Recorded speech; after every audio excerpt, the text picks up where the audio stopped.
Quienes mandan aquí presentan el acontecer nacional con Anita Mercedes Galarza. Muy buenas noches al Ecuador, es un gusto para mí darles la bienvenida al acontecer nacional con Anita Mercedes Galarza. Tengo el honor de presentarles en esta noche al coronel Renato González. Él es el director general del ISPOL. ¿Qué es el ISPOL? Es el equivalente al IES que tenemos los civiles en el caso de la Policía Nacional. Vamos a hablar sobre el caso ISPOL. ¿Cómo es que cerca de 950 millones de dólares desaparecieron en un entramado bursátil de corrupción? Bienvenido, coronel, es un gusto tenerle en este espacio. El Ecuador le escucha. Buenas noches, Anita, y por su intermedio a toda la teleaudiencia de Gama TV. Efectivamente, el caso ISPOL es un tema doloroso para la Policía Nacional porque se refiere a un atraco, a un mega atraco de aproximadamente 950 millones de dólares, considerando que es el 60% del capital que tenía el Instituto de Seguridad Social de la Policía Nacional. Las investigaciones han permitido ir esclareciendo y determinar aproximadamente 7 segmentos, una mal llamada Operación SWAP por 327.3 millones de dólares, el segmento denominado bonos con pacto de recompra por 216 millones de dólares, la compra supuesta de bonos puros del Ecuador por 162 millones de dólares. Todos estos 3 segmentos en manos de las empresas del señor Jorge Cherres y supuestamente custodiados por el Depósito Centralizado de Compensación y Liquidación de Valores de Cevale, que nosotros le decimos ya ni vale porque no custodió nada. Y los otros 4 segmentos son fideicomisos que eran realmente préstamos disfrazados de inversiones por 69 millones de dólares, la compra de facturas comerciales y de obligaciones o deuda de las empresas, cada uno por 47 millones de dólares, y finalmente 3 proyectos mal llamados inmobiliarios, porque hasta el momento son terrenos baldíos, por 35 millones de dólares. Ahí tenemos el caso de Anchamasa en Uyumbicho, en el sur de Quito, de Ambienza en Guayaquil y de Mapreco. Una de las personas más visibles en esta investigación del desfalco al ISPOL es Jorge Cherres, a quien también se le denomina como alias del Mago Cherres. Y Mago porque desapareció cientos de millones de dólares.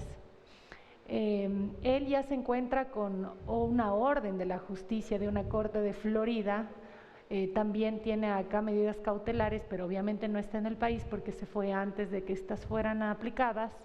¿Dónde se encuentra él en la actualidad? Bueno, nosotros tenemos claridad que él desde el mes de septiembre del 2020 se encuentra radicado en México. De hecho, se movía constantemente entre México, Estados Unidos y Panamá, pero a una salida que hizo de Estados Unidos supimos que le retiraron la visa y ya no pudo regresar.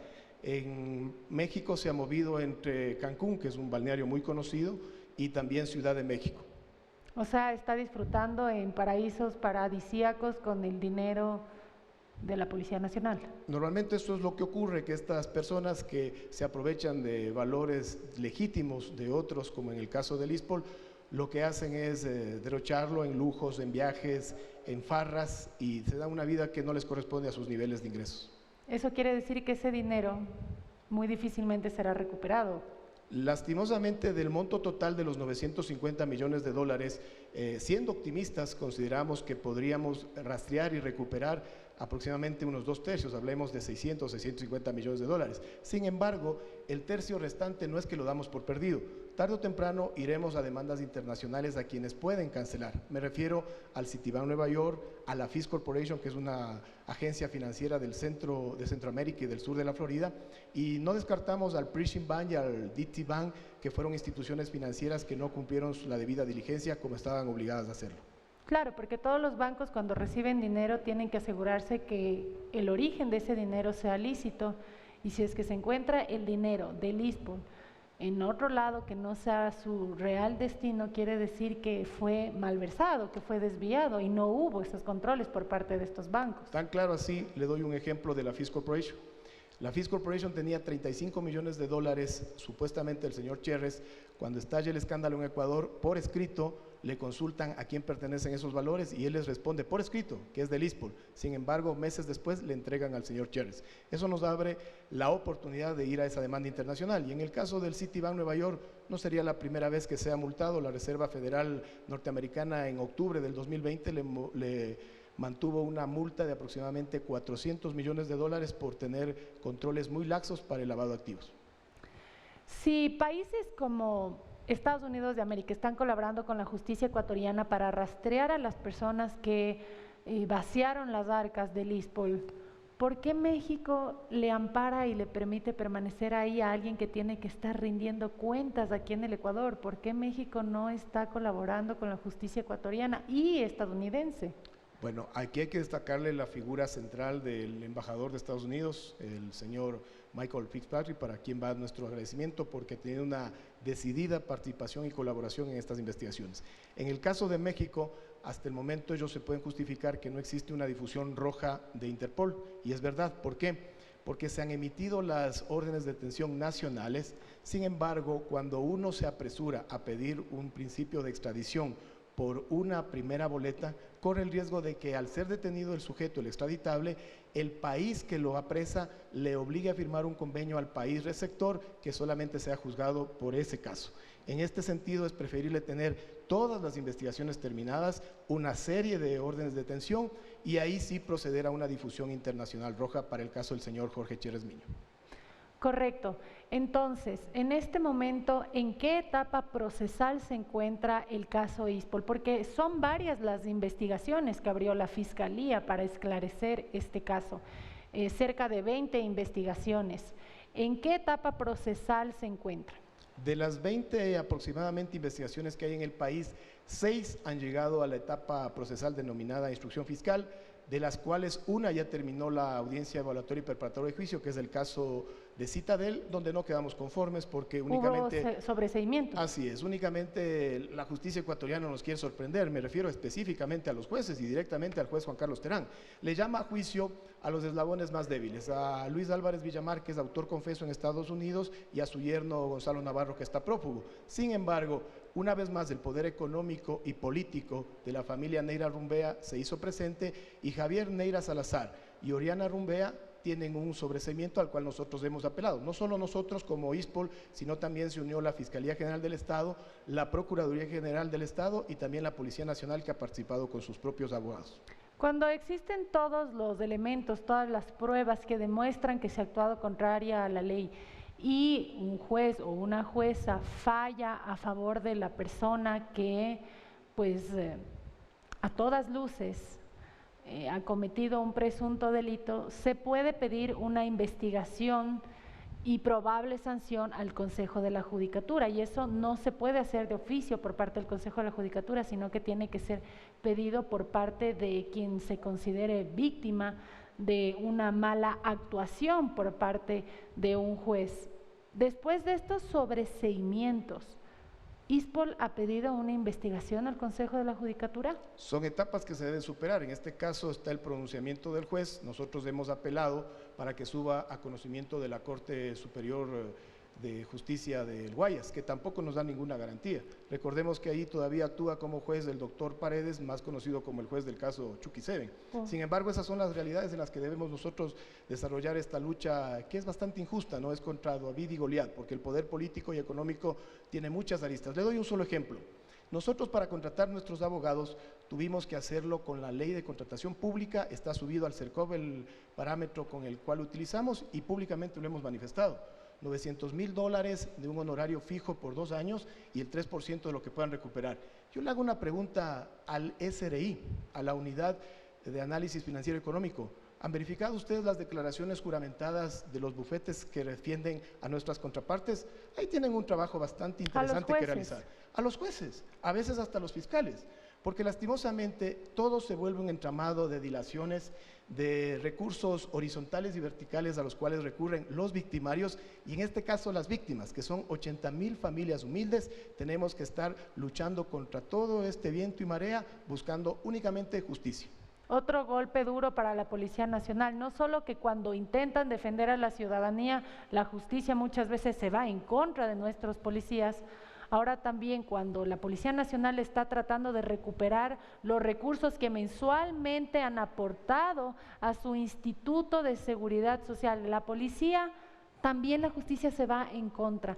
¿Qué tipo de motivación va a tener la Policía Nacional con este tipo de accionar? ¿Cuál es el respaldo que está teniendo por parte de la justicia? Tendría que ser un trabajo coordinado. Por el contrario, al parecer, en algunos casos, obviamente no podemos generalizar, los jueces parecen enemigos de la Policía Nacional.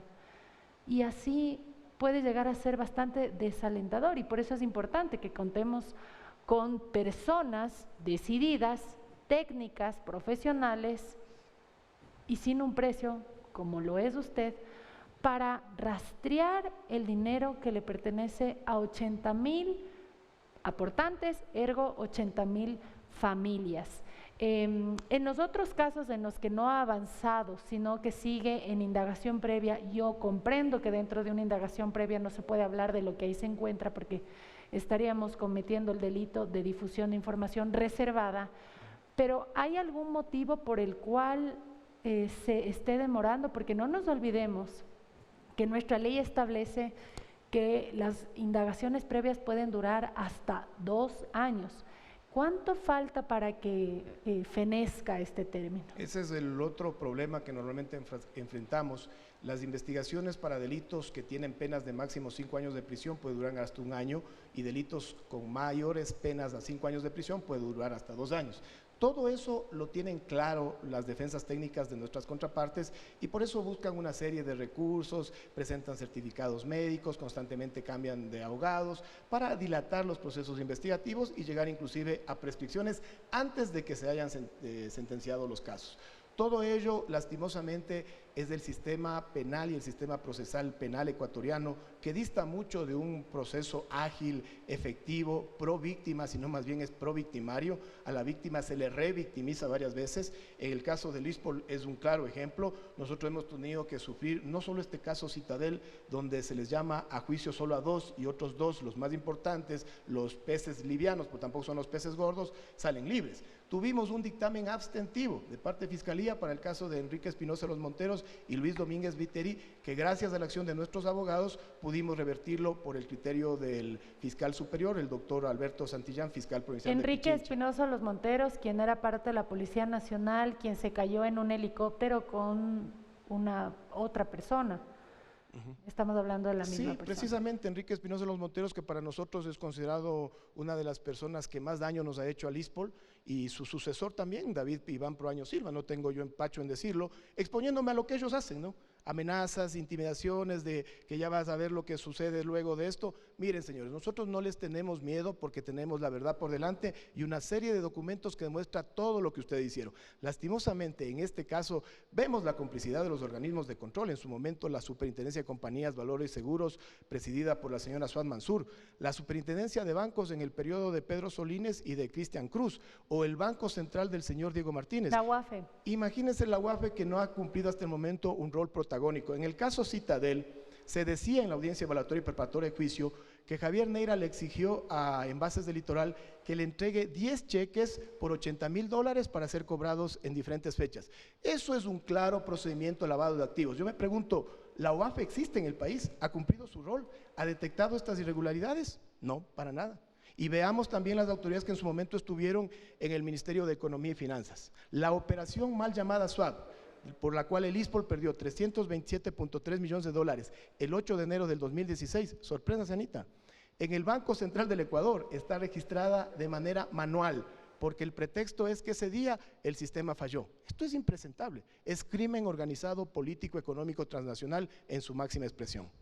Sin duda alguna, y de hecho se aprobó un reglamento que en el caso de tener cualquier falencia económica, el ISPOL es el Estado el obligado a cubrir ese hueco. Es decir, $950 millones que le robaron a la mismísima Policía Nacional en su Instituto de Seguridad Social, si es que no es recuperado por la justicia, seremos todos los ecuatorianos quienes tendremos que privarnos de atención a la salud, de educación, de obra pública, para tener que cubrir el latrocinio que muchas autoridades hicieron caso omiso. Y aquí hay que destacar el rol de la doctora María Paula Romo, quien fue ministra de Gobierno, que fue ella quien exigió a las autoridades que simplemente cumplan con su rol. La siguiente escena es que fue destituida por la Asamblea Nacional, ella no puede ser funcionaria pública porque fue destituida por la Asamblea Nacional, porque en el caso del ISPOL hay miembros de diferentes partidos y de diferentes tendencias políticas que en este momento sesionan en la Asamblea Nacional. Y es importante que se sepa. Además, quiero acotar y que lo sepan los cientos de miles de televidentes. Acaba de anunciar el coronel que por esta investigación recibe amenazas. Ya escuchamos esto en el pasado y no queremos que la historia se repita. Así que tiene que el Estado garantizar la seguridad al 100% de quienes están al frente de estas investigaciones, porque es un deber del Estado, porque el rol de investigar, y yo sé por qué se los digo, no es fácil, pero tenemos que apoyar a quien lo está haciendo, porque es más fácil ver hacia un lado, y eso fue lo que hicieron muchas autoridades. Hoy faltan 950 millones, que si la justicia no recupera, tendremos todos que pagar. Yo les hago una pregunta, ¿es eso justo acaso? ¿La justicia está actuando con justicia acaso? Continuemos, coronel, con los hallazgos más relevantes que tiene este caso para que la ciudadanía siga comprendiendo la importancia y la urgencia de que se deje de sobreseer y evitar acusaciones para quienes tienen que responder al Ecuador. Mire, yo quisiera que en pantalla lo puedan enfocar claramente lo que tengo en mis manos y que es la auditoría de Ernst & Young contratada por el propio DECEVALE, por la nueva administración del DECEVALE. Como ustedes pueden apreciar en esta página, la 25, se detectan mensajes del 2014, es decir, meses antes inclusive de que se realice la mal llamada Operación SWAP. En abril del 2015 ya el señor Cherre se comunicaba con chat con el señor Javier Neira, con su esposa Ariana Rumbea, con el propio Luis Álvarez Villamar y planeaban la Operación SWAP. Lastimosamente, por asuntos de prescripción, esta operación en el caso Citadel no pudo ser considerada. Pero este es el tipo de personajes que el viernes tuvieron un sobreseimiento por parte de la autoridad judicial. La semana pasada. Los jueces dijeron no han hecho nada. Váyanse tranquilos, lastimosamente, que pague el país. Así es lo que sucede aquí en el país. No buscamos justicia, sino se buscan todos estos tecnicismos para evitar llegar a la justicia. Y tengo en mis manos uno de los informes también de la Superintendencia de Compañías, Valores y Seguros, y pueden ver en la parte inferior de la página, donde de la última transferencia de $32.280.000 que el ISPOL realiza al DECEVALE para una supuesta compra de bonos Global 2028, lo que sucedió es que $12 millones sirvieron para el pago de intereses del propio ISPOL. O sea, es un carrusel. Esto es lo que hacían con la plata del ISPOL. Nunca compraron bonos. Lo que hicieron es fingir esta compra de bonos. Es más, el viernes, como muestra del delito, sí se dispuso que el ISPOL reciba 4.6 millones que todavía quedan en una cuenta del DECEVALE. Es decir, por un lado se demuestra que hubo el ilícito, pero sin embargo el poder económico y político permite impunidad.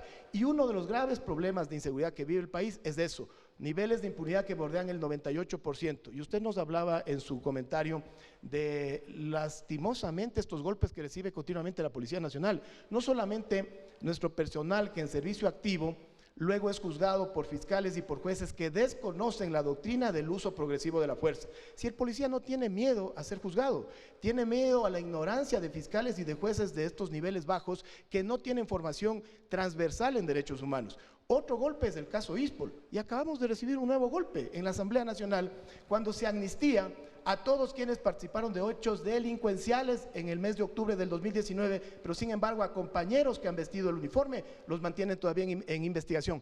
¿Qué significa eso? Es un mensaje para la próxima: no te metas a defender o a controlar el orden público. Ese es el lastimoso mensaje que recibe la Policía Nacional, directa o indirectamente. Y es por eso que cada vez más son las voces que le piden al presidente de la República que utilice una herramienta constitucional como lo es la muerte cruzada, una Asamblea Nacional que en 10 meses de supuesta legislación, no ha legislado a favor de los ecuatorianos, se han dedicado a cuidarse las espaldas y, a cambio de permitir que haya gobernabilidad, a exigir cosas que nos corresponden a los ecuatorianos. Y eso es lamentable. Es lamentable que hayan esperado hasta las 4 de la mañana mientras descansábamos para despertarnos con la noticia que perdonaron a justos y pecadores y concedieron amnistías, que se sepa bien lo que es la amnistía, el perdón y el olvido a delitos o presuntos delitos. Y en este paquete de amnistías estaban personas procesadas por terrorismo. La Constitución prohíbe amnistías a delitos de lesa humanidad. Secuestro, otro delito de lesa humanidad.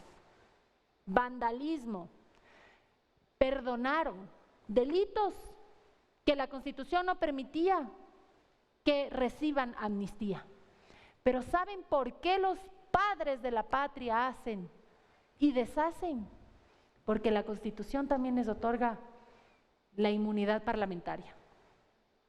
No son susceptibles ni civil, ni por la vía civil, ni por la vía penal a responder por lo que hagan en el ejercicio de sus funciones. Y como en el ejercicio de sus funciones está el otorgar una amnistía, metieron a personas que no tenían que recibir esa amnistía. Por supuesto que tenían que recibir amnistía aquellas personas que fueron perseguidas políticas, no en este gobierno, ni siquiera en el anterior. En ese gobierno que cuando salía un general Gabela a hablar que los helicópteros DRUB no servían para nada, en vez de comprar helicópteros que sí sirvan y que después no se estén cayendo y muriéndose sus tripulantes, prefirieron que se muera el denunciante. Eso también es un modus operandi, donde buscan desalentar, desanimar a las personas de bien, porque por cada espacio que ocupa una persona de bien, ese espacio está ocupado justamente por quienes no tienen clemencia en entender que cada dólar que se desvía de los recursos nacionales es recurso que les falta a nuestros maestros, a nuestro personal médico, a nuestra Policía Nacional en su capacitación. ¿Qué espera la Asamblea Nacional para dar paso a una ley que permita que la Policía Nacional nos cuide a nosotros, en vez de que la justicia cuide a quienes nos hacen daño? Así no funciona, no tiene lógica, pero es lo que pasa. Y necesitamos decir un hasta aquí. ¿Y quién puede hacer eso? El presidente de la República. Que lo medite, que lo considere, porque él es un estadista y eso es constitucional. Y por otro lado, un pedido y muy personal mío, así como entregaron amnistía a quien hizo lo que hizo, a la Carita de Dios, a Quito, y también paralizaron a todo el país y su producción, tienen que conceder la amnistía a la Policía Nacional que estuvo controlando todo el caos que se ocasionó en aquel octubre. Quisiera permitirle que, para cerrar este tema y que tenga muy clara la ciudadanía qué es lo que requerimos, qué es lo que necesitamos para recuperar lo que corresponde a esos 80,000 policías y de alguna manera recibir el apoyo ciudadano para que esto no sea invisibilizado. Yo sé que mucha gente no sabía que la justicia está fallando en contra de la policía y está favoreciendo a quienes desaparecieron 950 millones de dólares. Así es, una de las herramientas que utiliza el crimen organizado es procurar amordazar estos casos para que en las cortes les sea mucho más fácil obtener resultados positivos. Lo único que le podemos decir a la sociedad ecuatoriana es que esté pendiente, que nos sigan apoyando como lo han hecho, que es una lucha noble en procura de recuperar los recursos de humildes familias. Los policías venimos de clase media y media baja, no más allá. Entonces es realmente inhumano lo que sucedió con el ISPOL. Esperamos esa comprensión inclusive de toda la clase política República, que nos apoyen, porque el objetivo final no es tener 20, 30 sentenciados en las cárceles, es recuperar la mayor cantidad posible, porque efectivamente cada dólar que no logremos recuperar, tarde o temprano lo terminaremos pagando los 17 millones de ecuatorianos. Yo le agradezco su gentileza, su atención que nos ha dado y inclusive sus comentarios que han sido muy favorables para la Policía Nacional y para el ISPOL en particular, y a nuestros compañeros. Tranquilidad, que seguiremos haciendo todos los esfuerzos necesarios para recuperar. Claro que es una lucha larga y tortuosa y que llevará bastantes avances y también retrocesos, pero para eso hemos sido formados. Muchas gracias. Muchas gracias al coronel Renato González, le agradecemos por su lucha y les invitamos a que continúen en la señal de Gama TV en Quienes Mandan Aquí. Un abrazo.